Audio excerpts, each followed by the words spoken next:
up, you guys? This is All Danny Day 1 on the PS4, and I'm going to be giving you another Anthem build video.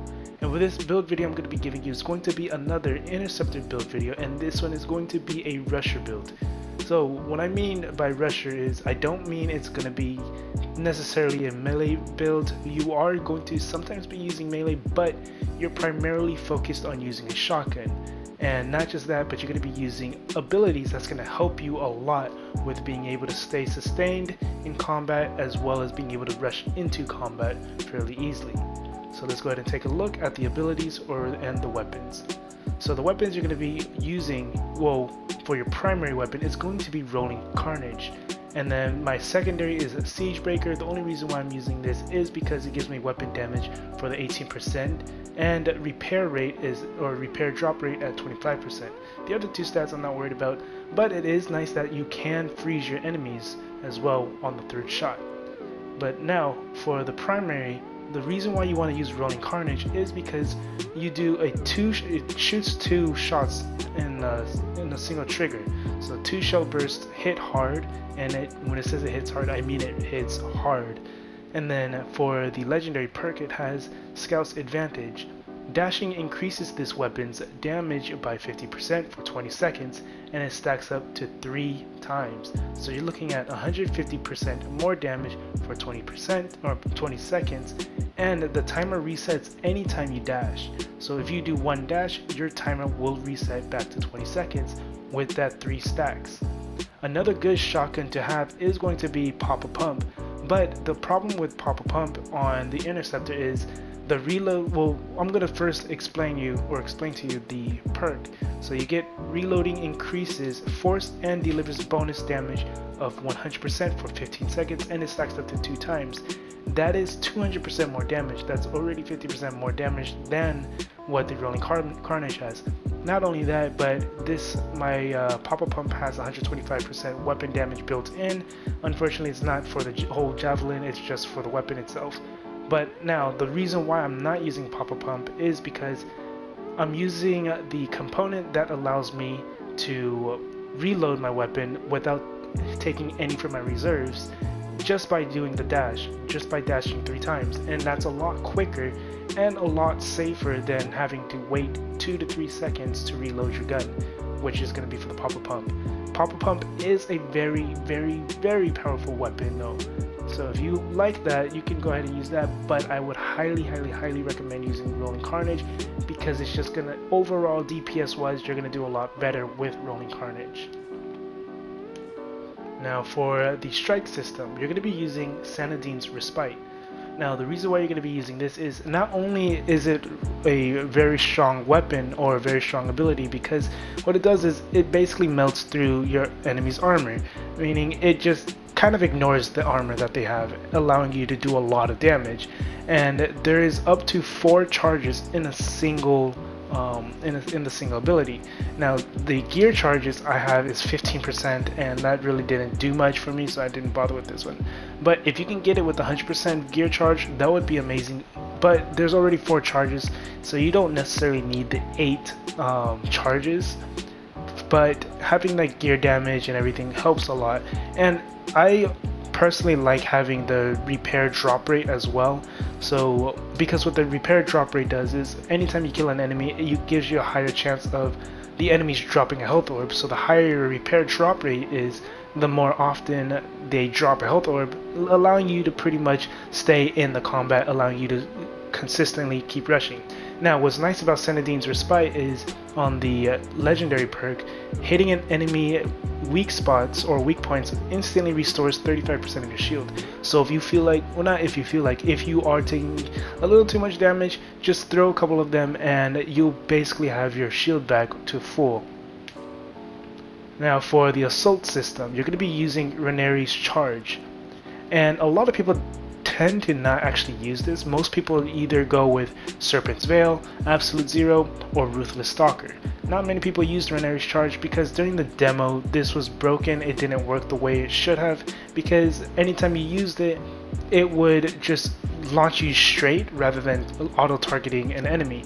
Now it actually auto-targets the enemy, which is amazing, and you can hit enemies from long distance it's a lot faster than flying to them or dashing to them, because this allows you, it's basically like one long dash that you're doing to them, and it also hurts them, and it can also knock enemies down too. So if you're going against those enemies that are flying, you just use this and then it'll knock them down to the floor. Obviously if you're going against an elementalist or I guess a storm, it's not going to knock them down right away because they still have their shield up, but it is a electric damage ability as well, so that means the elemental damage against elementalists or I guess storms will do more damage to their shield versus physical weapons or physical abilities. Now for the components I'm using is going to be Conductive Lattice, Way of Resolve, Vengeance Matrix, Way of Integration, Way of the Bold, and Elusive Talisman. The reason why I'm using Conductive Lattice is because you get an increase of electricity damage, electricity resistance, and your cooldown speed all by 20%. And although I'm not really using, I am using electricity damage because of Renari's charge, it's nice to have that extra resistance, that 20% resistance, and that gear cooldown speed by 20% is really nice. Now what makes Conductive Lattice a very useful or very good component is the fact that all the little hits you do, or the third melee hit you do, detonates with an electric explosion. So you already have 20% more electricity damage. That electric explosion adds on to that. I mean, not necessarily adds on 20% more damage, but you do get that 20% extra damage from the component itself already, which is really good. And then with Way of Resolve, increases Interceptor's melee damage by 10%, and dashing increases melee damage by 40% for 10 seconds. And I wasn't going to use this. Originally I was going to use the Way of the Swift, because L1 hit increases my R1 damage by 50% for 5 seconds, which is really good. But the reason why I stuck with Way of Resolve is because it has the 20% fire resistance.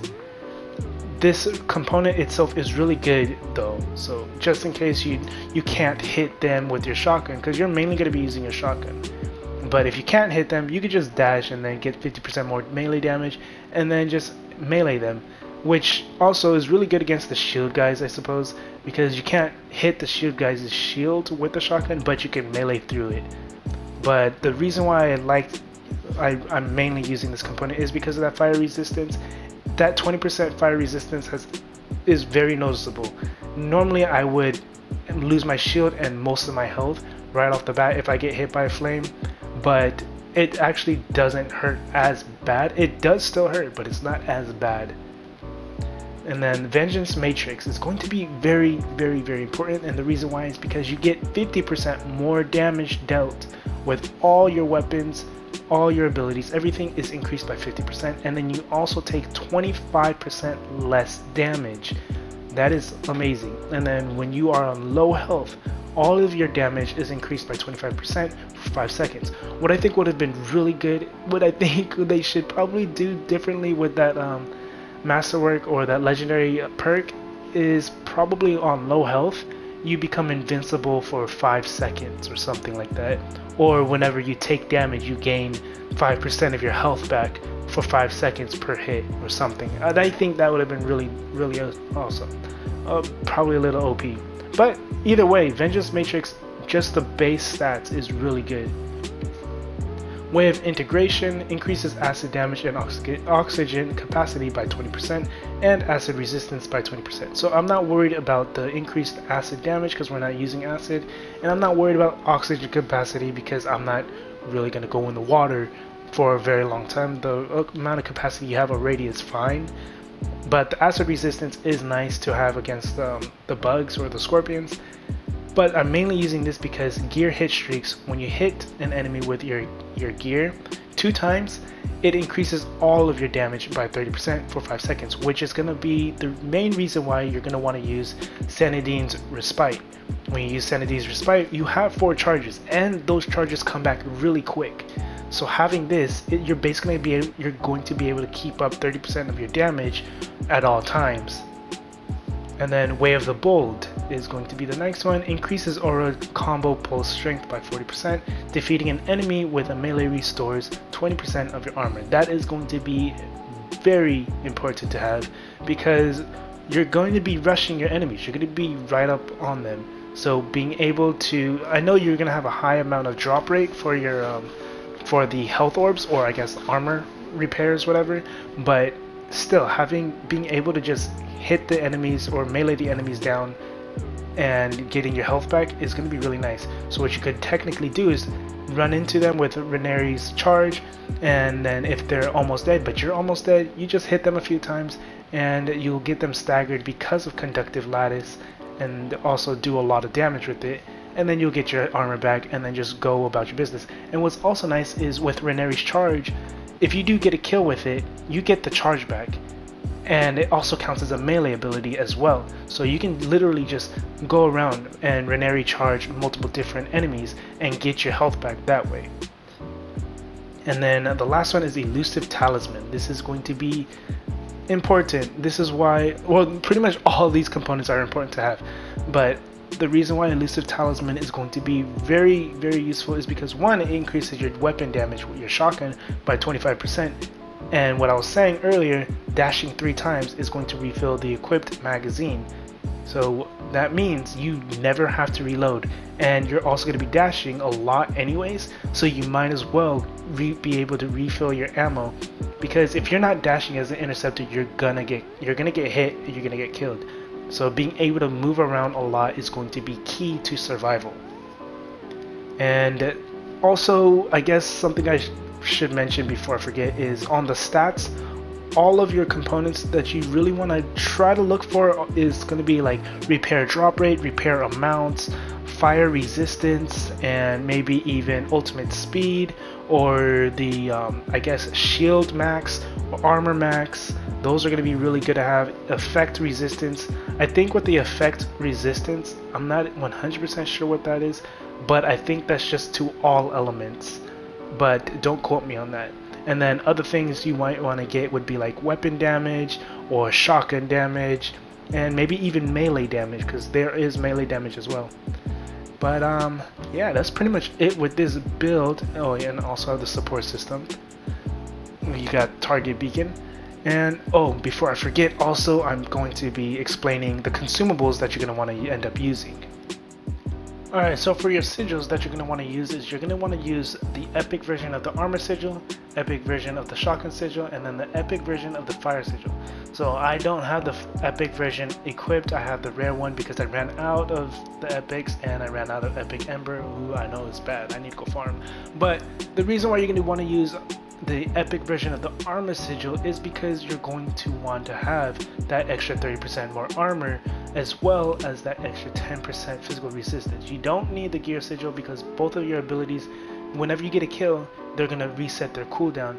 Oh, the first one will, the Ranieri's charge, but the your R1, I completely forgot the ability's name already. Your shurikens, they have a very quick cooldown already, so you don't need gear sigil whatsoever. You're going to want to get the shotgun sigil, obviously, because you're going to be using a shotgun for most of the time. You don't need the melee sigil because you're not going to be focused on melee. It is going to be useful to have, but it's not something you're going to need to use.